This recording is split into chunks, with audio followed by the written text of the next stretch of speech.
కానీ ఒబేదేం ఇంటి వారు మాత్రం ఏం చేస్తున్నారట తెలుసా? ఏం చేస్తున్నారట?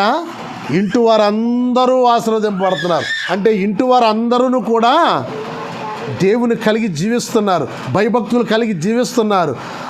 ఆ యొక్క మందసము చుట్టూ సాగిలపడి, మందసము దగ్గర ఉంటే ఏం జరిగిద్దో ఒబేదేం ఇంటి వారు కలిగి ఉన్నారు, తెలుసుకున్నారు.